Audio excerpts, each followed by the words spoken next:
과체중에 대해까 비행기를 타려고 보딩할 때 여러분의 화물이 항공사에서 서비스로 주는 화물 무게를 초과한다면 여러분은 초과된 무게에 대해서 1kg 단위로 추가 요금을 지불해야 한다.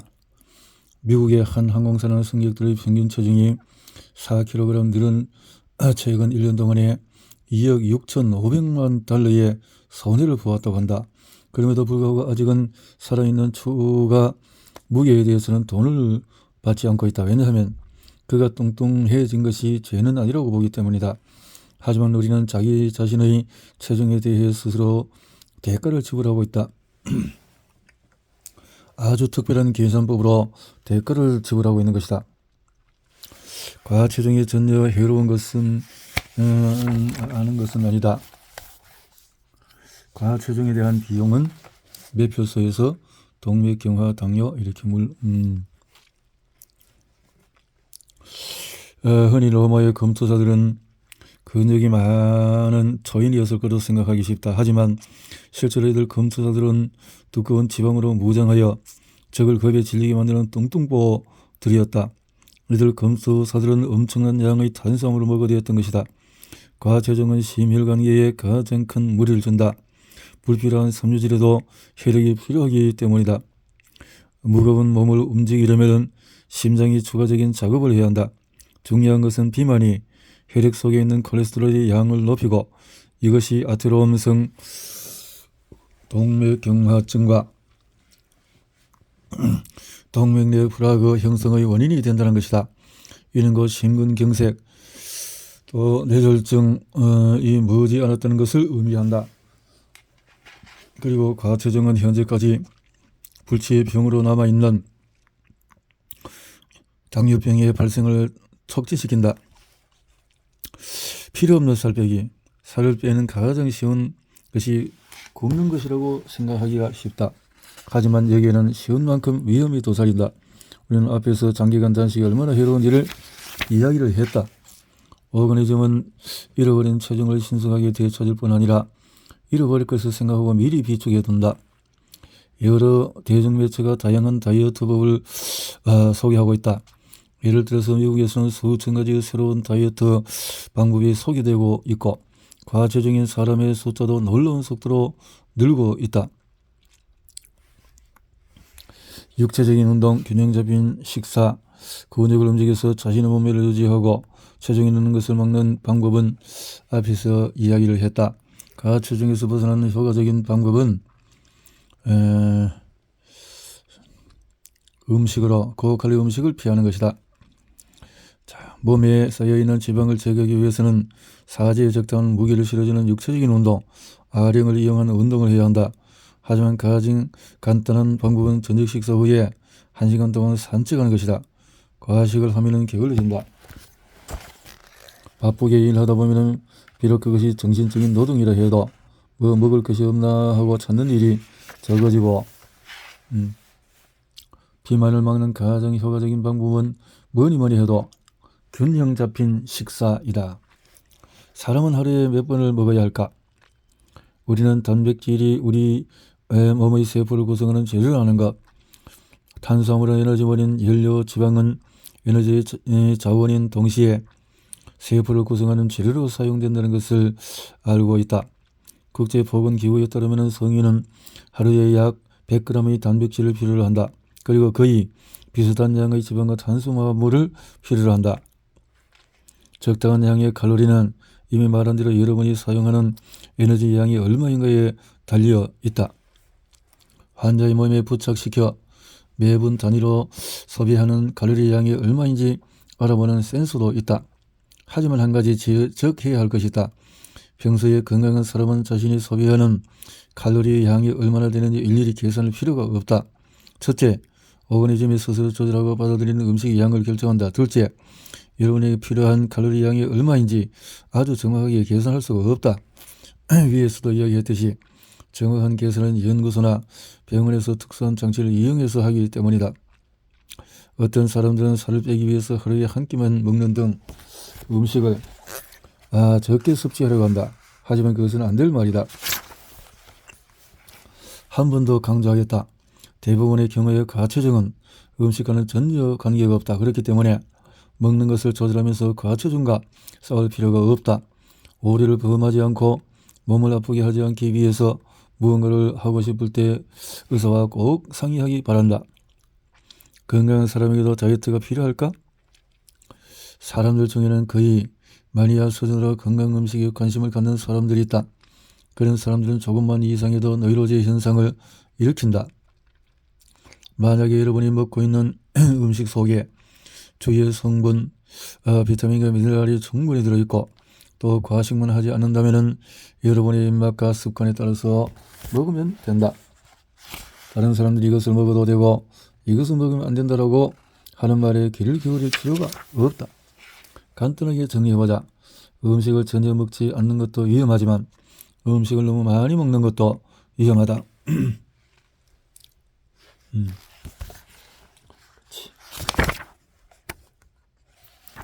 알 수 없는 세계의 내에 대해서 천재 그들은 누군가? 다빈치, 다윈, 뉴턴, 아인슈타인, 모차르트, 푸시킨 이렇게 많은데 천재성은 사회의 나아갈 바를 밝혀주며 지적으로 높은 창조성을 보여주는 능력을 말한다. 천재는 과거의 유산이다. 하지만 천재는 전통적인 같은 낡은 고정관념을 깨뜨리고 당대의 삶을 풍부하게 만들 수 있다. 누구나 알고 있는 사실에서 전혀 새로운 것을 볼 수 있는 능력이 바로 천재성의 징후이다.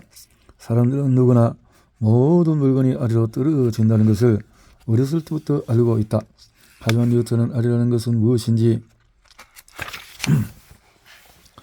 평범한 사람은 자신의 조의를 밝히는 랜턴이다. 하지만 천재는 전 세계를 비추는 태양이다. 평범한 사람.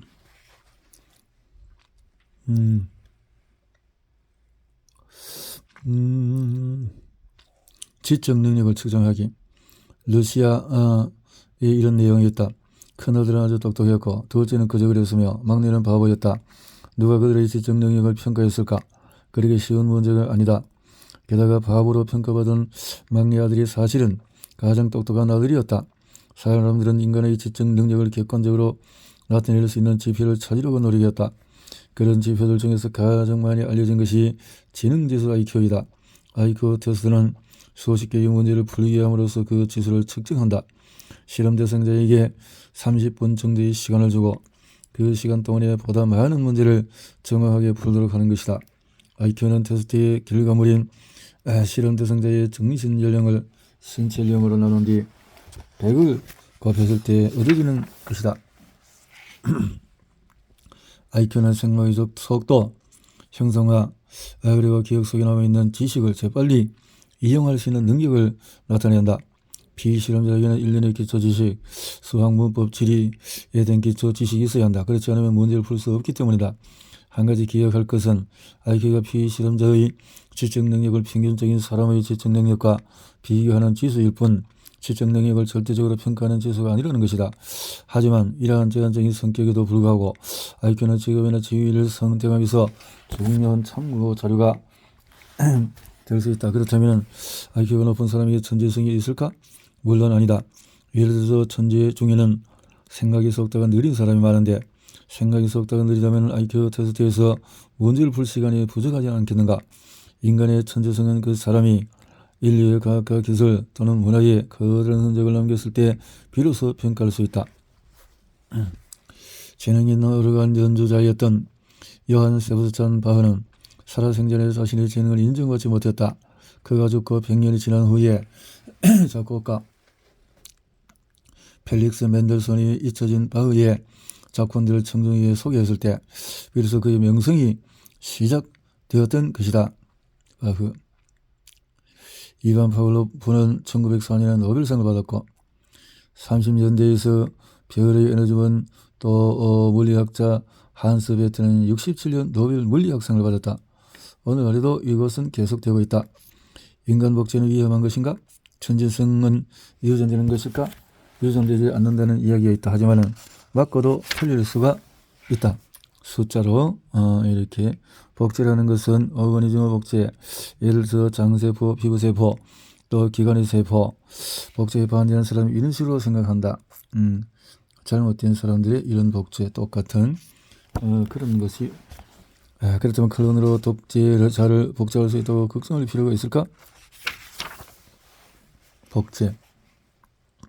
히틀러를 만든 것은 1차 세계대전에 표전한 독일 병사였고 정전 후에 실패한 화가였다. 그리고 어려운 과정에서 자란 스탈린은 종교기관에서 추방당한 후 사회주의 성향의 지식인들 사이에서 생활하면서 교활한 음모와 잔인한 통치자로서의 능력을 발휘하기 시작했다. 무엇보다도 그는 자신의 외모에 대한 대단한 컴플렉스를 가지고 있었다. 하지만 스탈린의 아이들이 악당이 되지 않았듯이 그의 클론 또한 그가 되지 않을 것이다. 천재족을 만들 수 있을까? 천재들은 탁월한 능력을 가지고 있다. 물론 매우 재능이 있는 사람이라고 해서 모두 천재는 아니다. 천재성이라는 것은 전혀 다른 능력이다. 이미 이야기했듯이 천재들은 창조적인 능력이 탁월한 사람들이다. 천재들 중에서 몇 가지 재능을 가진 사람들이 있다. 천재 레오나르도 다빈치가 미술과 기술, 과학 등 모든 분야에서 뛰어난 재능을 보였고 또 근대에 살았던 사람 중에서 몇몇이 다방면에 뛰어난 능력을 발휘했다. 특히 우리의 관심을 끄는 사람들은 신동들이다. 가장 좋은 예가 6살에 곡을 만들고 콘서트에 참여한 모차르트다. 하지만 신동음악가의 시대가 완전히 지나간 것은 아니다. 모차르트에 비견될 만한 12살의 제이 그린버그가 있다. 그는 높은 수준의 심포니 5편을 비롯해서 다수의 소나타를 만들었고 뉴작의 가장 훌륭한 무대에서 공연을 하기도 했다. 수학계도 그런 인물이 있다. 주우리 측에는 걸어다니는 개성기 20세기 신동이라고 칭호를 받았다. 이런 아이들이 어릴 때부터 계산력이 아주 탁월한 아이들이 있는 것 같습니다. 하지만 모든 신동이 천재가 된 것은 아니다. 게다가 몇몇 신동은 훈련과 연구만 하면서 자신의 어린 시절을 보낸 것을 못내 아쉬워하기도 한다. 반대로 모든 천재가 신동이었던 것도 아니다. 어린 시절의 부시키는 아무 재능도 보여주지 못했고 학창 시절의 아인슈타인은 시험에서 낙제 점수를 받았다. 로버트 그레햄의 정제은행은 최고의 재능을 가진 사람들의 정제를 질서 용액에 넣어 보관했다. 이 지적인 정제들은 재능이 있는 아이의 엄마가 되고자 하는 여자들의 몸에서 인공 수정되었고 그 결과로 200명 이상의 아이들이 태어났다. 이미 15세를 넘긴 그들의 IQ는 최소 120 이상이었고 그중 한 명은 170 이상이었다. 이것은 인간의 지적 능력이 어느 정도 유전된다는 것을 입증하는 사례였다. 하지만 천재는 필요할 때 필요한 곳에서 인류의 발전에 기여하는 사람이다. 그리고 천재의 뇌를 인공적으로 만든다는 것은 가능하지 않은 일이다. 지능은 어디 있고 생각은 어디 어떻게 나는 걸까? 지능, 뇌 속에서 뉴런의 수는 은하계에 있는 별들의 수와 비교할 수가 있다. 뉴런이 각각의 뉴런은 전기제품의 트랜지스터와 같이 특수한 체질로 이루어져 있다. 하지만 이것은 매우 복잡한 구조를 지니기 때문에 분석하기가 어렵다. DNA 필수하고 영역 사고가 이루어지는 무특화 영역. 각각의 뉴런은 다른 뉴런들과 연결되어 있다. 그리고 서로 연결된 뉴런들이 엄청나게 큰 네트워크를 형성한다. 네트워크는 감각기관을 통해서 들어온 정보를 분류하여 새로운 정보를 만들고 만들어진 정보는 보관되거나 밖으로 표출이 된다. DNA 피질은 여러 가지 성분으로 이루어져 있고 각각의 성분은 고유한 기능을 지닌다. 재미있는 것은 DNA 피질의 감각력과 운동력에서 가장 큰 부분을 차지하는 것이 우리 몸의 두 부분, 또 얼굴, 손으로부터 오는 신호를 받아 동작 명령을 내리는 부분이라는 것이다. 이러한 불균형이 우연하게 생긴 것일까? 물론 그렇지가 않다. 인간만이 손을 가지고 있고 손의 발달은 노동의 도구를 만드는 일과 밀접하게 연관되어 있다. 하지만 DNA 피질에는 감각기관이나 근육과 아무 관련이 없는 부분도 있다. 동물의 뇌에는 이런 부분이 없다. 이 부분을 연합영이라고 하는데 이것은 신경세포들이 DNA 반구에 다양한 영역에서 복잡하게 연결되어 있기 때문이다. 바로 이 영역에서 인간의 뇌가 가진 가장 중요한 기능 생각이 만들어진다. 반사작용이란 뭔가? 쉬운 예를 들어보자. 여러분이 아무 생각 없이 뜨거운 물건을 만지면 감각기관이 중추신경계로 신호를 보낸다. 그러면 연남형에서 무슨 일이 일어나고 있을까? 신경가서는 무릎의 반사작용을 반드시 확인한다. 연남형은 감각령에서 나온 신호를 받아 분석을 하고 뉴런에 보관되어 있는 다른 정보와 교환한다. 생체학자 천지는 뇌의 어떻게 다를까? 인간은 뇌는 원칙적으로 모두 같지만 그 능력은 같지가 않다. 인류학자 체자레 롬브로저는 인간의 두개골로 인간의 성향을 나누려고 노력했다. 하지만 그의 노력은 비웃음을 샀을 뿐이다. 그럼에도 불구하고 우리의 능력은 뇌의 일정한 부분이 활성화되어 나타나는 결과라는 것만큼은 분명한 사실이다. 전두엽에는 연남형의 대부분이 위치하고 있으며 똑똑한 사람의 경우에 전두엽이 발달해 있다. 한때 정신질환을 치료하기 위해서 환자의 뇌에서 이 부분을 잘라내기도 했지만 대신 그 사람은 의지력도 없고 감각도 없는 사람이 되고 말았다. 천재의 뇌는 보통 사람의 뇌와 다를까? 혹시 천재의 뇌가 보통 사람의 뇌보다 훨씬 크지는 않을까? 절대 그렇지가 않다. 학자들은 연합령 내부에 형성된 뉴런 네트워크의 질과 양에 의해 인간의 재능이 형성된다고 주장한다. 모든 뇌는 도미넌트 현상을 일으킨다. 도미넌트 현상이란 뭔가? 그것은 뇌의 어떤 부분이 지속적으로 흥분하게 되면 그 부분이 나머지 부분들을 자기 쪽으로 끌어당기는 현상을 일컫는다. 이런 도미넌트 현상이 있기에 인간은 외부로부터 방해도 불구하고 자신의 일에 몰두할 수 있다. 천재들이 가끔 이상한 행동을 하는 이유도 아마 이 때문일 것이다. 인간이 도미넌트 현상에 빠졌다. 도미넌트란 내가 일시적으로 어떤 것에 대해서 지속적인 반응을 보이는 것을 말한다. 사랑에 빠진 사람은 늘 애인에 대해서만 생각하고 또 도미넌트 현상에 빠진 학자들은 정신을 집중하여 어려운 학문적인 문제를 풀 수가 있다. 생각하는 것들을 집중이 된다는 거지. 건강한 신체만 건강한 정신이 있을까? 루즈벨트 대통령은 어렸을 때 걸린 소아마비 때문에 한조형 휠체어를 타야만 했다. 니콜라이 오스트로포스키는 부상을 당해 기가 안 들리는 상황에서 강철은 어떻게 단련되었는가라는 훌륭한 작품을 썼다.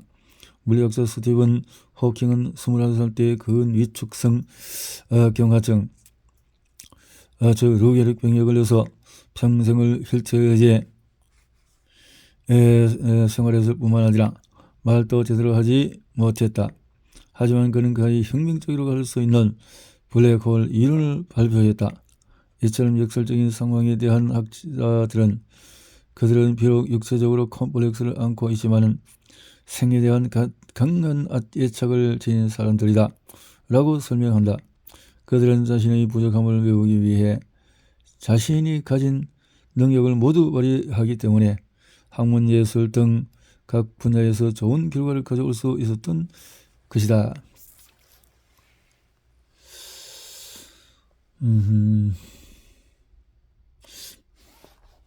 까지.